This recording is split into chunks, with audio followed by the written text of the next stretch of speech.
আল্লাহু খালিকু কুল্লি শাইইন ওয়া হুয়া আলা কুল্লি শাইইন ওয়াকিল।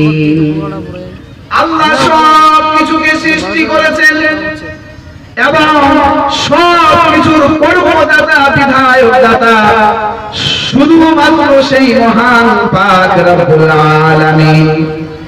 আল্লাহ নিজে ঘোষণা করলেন যে সব কিছুকে কে সৃষ্টি করেছেন? সেই আল্লাহ। আচ্ছা, এবার দ্বিতীয় প্রশ্ন, কার জন্য সৃষ্টি করেছেন? রব্বানা মা খালাকতা হাযা বাতিলা, সূরা নিসার মধ্যে আছে আল্লাহ তো এই সব এমনি এমনি সৃষ্টি করেন নাই, এর পিছনে কোনো উদ্দেশ্য রয়েছে। আপনাদের কি জানা আছে এই সব কেন সৃষ্টি করেছেন? যদি না জানা থাকে তাহলে শুনে রাখুন, কোন সময় উঠাবেন কোরআন সূরা বাকারা 2 নম্বর সূরা আয়াত নম্বর 29 উঠিয়ে দেখবেন। আল্লাহ পাক রব্বুল আলামিন বলছেন ওয়া হুয়াল্লাযী খালাকা লাকুম মা ফিল আরদি জামিআ। আল্লাহ পাক রব্বুল আলামিন বলছেন পৃথিবীতে যা কিছু রয়েছে, পৃথিবীতে যা কিছু রয়েছে, তোমার দুই চোখ দিয়ে যা দেখে আর দেখতে পাও না, সব কিছু আল্লাহ পাক রব্বুল আলামিন তোমার জন্য সৃষ্টি করে দিয়েছেন। অর্থাৎ আল্লাহ পাক রব্বুল আলামিন বলছেন সব কিছুকে এই মানব জাতির জন্য সৃষ্টি করেছে। একবার আলহামদুলিল্লাহ বলা যাবে? আলহামদুলিল্লাহ। সব কিছুকে মানব জাতির জন্য সৃষ্টি করা হয়েছে। এখন কিছু লোকের ডাউট আছে, অবশ্যই আমি বুঝতে পারছি যে মাওলানা সাহেব কিছু জিনিস ঠিক আছে আমাদের জন্য, কিন্তু কিছু কিছু জিনিসের আমি দেখতেই পাই না যে আমাদের কোনো কাজ আছে। যেমন ধরেন কেউ বলতে পারেন যেরকম জমিনের উপর পাহাড়গুলি আছে, পাহাড়গুলি ফালতু ফালতু আমাদের একটা বড় অংশকে ঘিরে রেখেছে, যেখানে না মানুষ বসবাস করতে পারে না চাষবাস করা যায়। এটা তো ফালতু, আমাদের কি কাজে?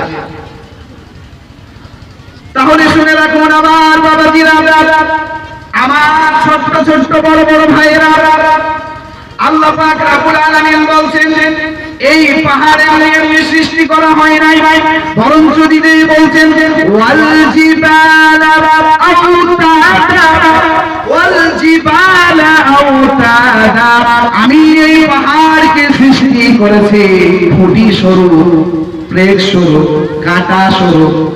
তারপর বলছেন ওয়াল জিবালা আরসাহা, এই পাহাড়কে আমি গেড়ে দিয়েছি জমিনের উপরে। কেমন কেমন গাড়লেন তাও বলছেন আল্লাহ পাক রব্বুল আলামিন সুন্দর ভাবে وَأَلْقَى فِي الْأَرْضِ رَوَاسِيَ أَن تَمِيدَ بِكُمْ وَأَنْهَارًا وَسُبُلًا لَعَلَّكُمْ يَهْتَدُونَ। আল্লাহ পাক রব্বুল আলামিন বলছেন وَأَلْقَى فِي الْأَرْضِ رَوَاسِيَ, আমি এই জমিনের উপর পাহাড়গুলিকে গেড়ে দিয়েছি। কেন?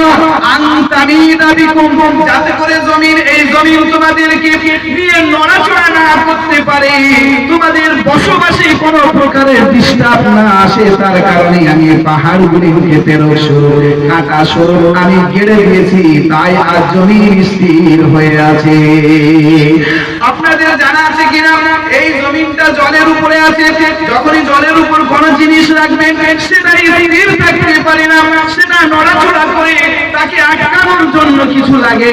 তাই আল্লাহ পাক রব্বুল আলামিন এত সুবিশাল জমিনকে কাঁটা দিয়ে গেড়েছেন, স্থির রাখার জন্য এই পাহাড়গুলি তৈরি করে দিয়েছেন, এমনি এমনি নয়। সুবহানাল্লাহ বলা যাবে না? বুঝতে পারলেন পাহাড়ের কাজ কি? কিছু মানুষ বলবে গাছপালাগুলি তো ফালতু পড়ে আছে, জঙ্গলের জঙ্গল। না বাবাজিরা, গাছপালাগুলি এমনি নয়। আমি আপনি প্রায় একদিনে 500 থেকে 550 লিটার অক্সিজেন আমরা শ্বাস প্রশ্বাসের মাধ্যম দিয়ে নিই, আবার সেই শ্বাস প্রশ্বাসের মাধ্যম দিয়ে অক্সিজেন নিয়ে সেটাকে কার্বন ডাই অক্সাইড করে বাইর করে দিই আমরা, যাকে CO2 বলে, কার্বন ডাই অক্সাইড করে বের করে দিই। একবার লক্ষ্য করে